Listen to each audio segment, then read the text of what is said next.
वक्त के साथ इंसान में बहुत चेंजेस आते हैं, वक्त के साथ आप बहुत कुछ सीखते हैं और वक्त के साथ और जैसे इसी जैसे तरह आपकी से उम्र बढ़ती है आपके आप देख एक्सपीरियंसेस लें भी कि कहीं बदल खुशी है जाते तो हैं गमी और है, आप बहुत सारे कहीं एक्सपीरियंस करते उदासी हैं है तो कहीं और इसी खुशी है। तरह से आप में चेंजेस आते हैं। कहीं ज़िंदगी है और कहीं अस्सलाम मौत है, वालेकुम, कैसे हैं आप कहीं सब शादी लोग? हो रही होती उम्मीद है आप है सब लोग और खैरियत से होंगे। हाँ जी, अल्हम्दुलिल्लाह मैं भी बिल्कुल कहीं ठीक हूँ। डिवोर्स भी हो रही होती है। वेलकम बैक टू तो माय बस चैनल अल्लाह ताला लाइफस्टाइल हम विद सब पर शाज़िया। रहम करते हैं, हम सबको खुशियों के दिन दिखाए गर्मी इतनी सख्त और हम लाहौर सब में पर पड़ी अपना है, रहम ये और देखें अपना ये करम बुके करे। आया था आमीन सुम्मा आमीन। और इसकी हालत देखें। ज़ाहिर है जो डिलीवर करने वाले होते हैं उन्होंने भी कहाँ से इतने उसके बॉक्सेस बनाए होते हैं कि वो फ्रेश रहें या उनको उसमें आप आइस रखें या उसको टेम्परेचर ऐसा दें कि फूल अच्छे रहें। जो फ्लावर शॉप्स होती हैं उन्होंने तो बेशक किया होता है ऐसा अरेंज, लेकिन जो कोरियर वाले होते हैं वो नहीं इस तरह से करते। कैंडल मैंने टेबल पे इसी तरह से रखी हुई है क्योंकि मुझे गर्मियों में कैंडल मेरे ख्याल से कि जलानी अच्छी नहीं लगती, क्योंकि फ्लेम आता है तो ज़ाहिर बात है बेशक एसी ऑन हो आपका पंखा ना चल रहा हो कि पंखे की हवा से जो है फ्लेम इधर उधर जाएगा, लेकिन फिर भी मुझे फ्लेम जल रहा होता है ना, तो मेरे ख़्याल से उससे हीट तो आती ही आती है। लेकिन वो गर्मियों में कैंडल जलाना अच्छा नहीं लगता, मुझे पर्सनली नहीं अच्छा लगता। बाकी हर एक की अपनी पर्सनल चॉइस है। और आप सुनाएं, आप लोगों की ईद कैसी गुजरी? आप लोग कमेंट्स में ज़रूर मुझे बताया करें कि आपको क्या ऐसा अच्छा लगा, किसी की क्या ऐसी अच्छी बात लगी, आप लोगों ने क्या किया, कौन सी ऐसी कोई अनोखी या कोई यूनिक डिश बनाई। अल्हम्दुलिल्लाह जी, थोड़ा थोड़ा करके घर के काम शुरू होते हैं। घर का काम, एक काम शुरू करो जो ख़राब हुआ होता है उसको ठीक करने के लिए हज़ार काम निकल आते हैं। अब ऊपर से काम करवाया, ऊपर बेडरूम जो मैंने आपको दिखाया था, बेडरूम और वॉशरूम ठीक करवाया, उसको नया बनाया, ठीक क्या करवाया, उसको फर्निश किया। तो मज़दूरों की ज़ाहिरी बात है पाँव जाते हैं ऊपर सीढ़ियों से, तो सीढ़ियाँ इतनी सख्त गंदी हो गई थी। फिर खैर उनको पॉलिश कराया, वो भी हो ही रहा था तो साथ ही कोरियर वाला आया। और मेरे हस्बैंड को बेसिकली आम बहुत पसंद है, स्पेशली अनवर रटोल। अब ये जो अनवर रटोल है, ये इसकी हिस्ट्री तो मुझे मेरे हस्बैंड से ही पता चली कि अनवर जो है वो बेसिकली इंडिया से आया था और उसने अपने नाम के ही पौधे लगाए हुए थे इंडिया में, लेकिन जब पार्टीशन हुई तो वो अपने पौधे निकाल के तो पाकिस्तान ले आया। ये मुझे पहली दफ़ा पता चला। और जो बड़े बड़े दरख्त हो गए हुए थे ना, उनको उसने आई थिंक जला दिया या उनको ख़त्म कर दिया, उनको काट दिया कि इंडिया में ये नहीं रहना चाहिए। वो ज़ाहिर बात है बहुत ज़्यादा मुहिब्बुल वतन होगा, वो उसको पाकिस्तान से बहुत मोहब्बत होगी। तो बस ये करते करते खैर कोरियर वाले से मेरे हस्बैंड पकड़ के तो छोड़ गए थे ऑर्डर, कहते हैं मैं वापस आके फिर इसको खोलता हूँ, चेक करूँगा कि कैसे आए हैं। ऑनलाइन उन्होंने मंगवाए, लास्ट ईयर भी मंगवाए थे। तो मेरे हस्बैंड इसी तरह करते हैं, ऑनलाइन मंगवाते हैं, क्योंकि स्पेशली अनवर रटोल, क्योंकि ये सारे एक्सपोर्ट हो जाते हैं, यहाँ पे मिलता ही नहीं है। तो बस जल्दी जल्दी मेरे हस्बैंड मेरे यहाँ जाना था। आज मैंने गोश्त की ब्रेक ली और मैंने चिकन कीमा बनाया। चिकन कीमे में मैंने प्याज डाल दिया। मैंने कहा कि कीमा प्याज थोड़ा सा बनाना होता है। मेरा बेटा या मेरे हस्बैंड ज़्यादा सालन लेते हैं, मैं और मेरी बेटी हम लोग तो थोड़ा सा लेते हैं रोटी के साथ। तो हर एक की अपनी आदत होती है।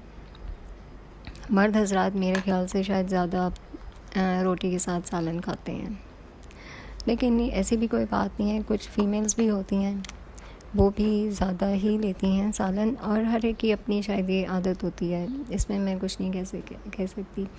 चलें जी, ये देखिए मेरे हस्बैंड आए हैं और उन्होंने कहा कि अच्छा मैं ओपन करता हूँ, देखता हूँ कौन से पक गए हैं। उनको पक के तो फिर रखो जाके धो के, उनको वॉश करके अच्छे से, क्योंकि उन्होंने ऊपर मसाला लगाया होता है, और अच्छे से इसको वॉश करके जो है आप ज़रूर यूज़ करें, क्योंकि अगर आप उस तरह से अच्छी तरह से नहीं धोएंगे ना तो वो मसाला ऊपर लगा रहता है और वो बहुत डेंजरस होता है, वो हार्मफुल होता है हमारे लिए।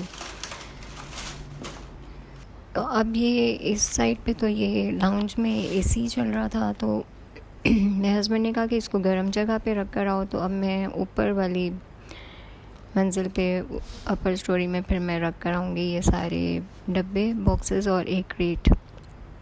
ये देखें इतने अच्छे से पके हुए हैं, बड़े ही, और इनकी शक्ल भी बड़ी प्यारी है, और इनका साइज़ भी ना बहुत बड़ा होता है और ना छोटा होता है, मतलब इजीली आप 2 खा सकते हैं।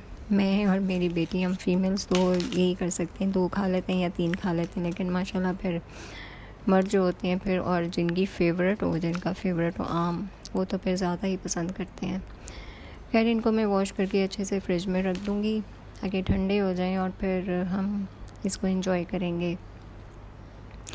इसकी ये ख़ास बात ये भी होती है अनबरो टोलकी की, बहुत ज़्यादा मीठा नहीं होता है।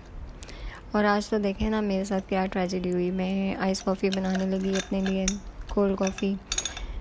मैंने बड़े अच्छे से कॉफ़ी को मिक्स कर लिया, बीच में मैंने आइस डाली और अब मैं दूध डालने लगी हूँ। जैसे ही मैंने दूध डाला, मुझे स्मेल तो कुछ आ रही थी, तो वो दूध निकल आया ख़राब। ये तो अभी अच्छा हुआ कि मैंने आइसक्रीम नहीं डाली थी बीच में, वरना वो भी ज़ाया हो जाती। मैंने कहा हो सकता है थोड़ा सा ख़राब हो तो मैं टेस्ट कर दूँ। जैसे ही मैंने टेस्ट किया तो ओह, इतना उसका bitter taste, oh my God. तो बस खैर मैं ये, हालांकि देखें एक्सपायर डेट इसकी अभी काफ़ी दिन थे, लेकिन शायद गर्मी बहुत ज़्यादा पड़ रही है और ये पैकिंग में आ जाते हैं, और शॉप्स वाले भी बहुत ज़्यादा इसको सही टेम्परेचर पे रखते नहीं हैं। इसलिए आज मेरा इतना ख़ास काम नहीं था। नेक्स्ट डे का है थोड़ा सा क्लिप, तो मेरी बेटी ने बनाई थी बिरयानी। मैंने कहा अच्छा मैं तब तक आप, तो बस उसको मटन बिरयानी बनाने का शौक़ बहुत था, क्योंकि आम तौर पे तो हम लोग चिकन बिरयानी बनाते हैं ना। तो उसने कहा अच्छा मैं आज मटन बिरयानी बनाऊंगी।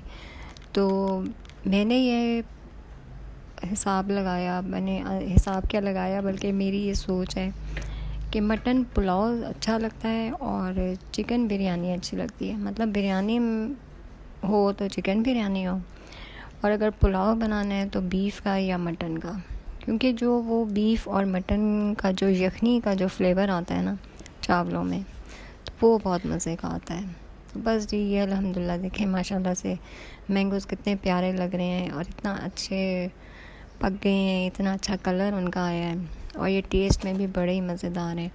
और ये जनाब जी मंगवाए हैं रहीम यार ख़ान से, मेरे हस्बैंड ने वहाँ से ऑनलाइन वहाँ से मंगवाए हैं, और एक भी इसमें से ख़राब नहीं निकला। एंड बहुत ही अच्छा, मतलब सेल करने वाला बड़ा अच्छा हुआ कि जिसने बड़े ही दयानतदारी से काम किया। और आजकल जी ये बेंजी साहब को बड़ा गुस्सा आ रहा है, क्योंकि ये चिकन खाता है और कहता है तुम लोगों ने तो चिकन बनाना ही छोड़ दिया है, चिकन बनता नहीं है, मैं क्या खाऊंगा फिर। तो इसलिए मैंने सोचा कि कल फिर नागा करते हैं, कल दाल बनाएंगे और फिर चिकन।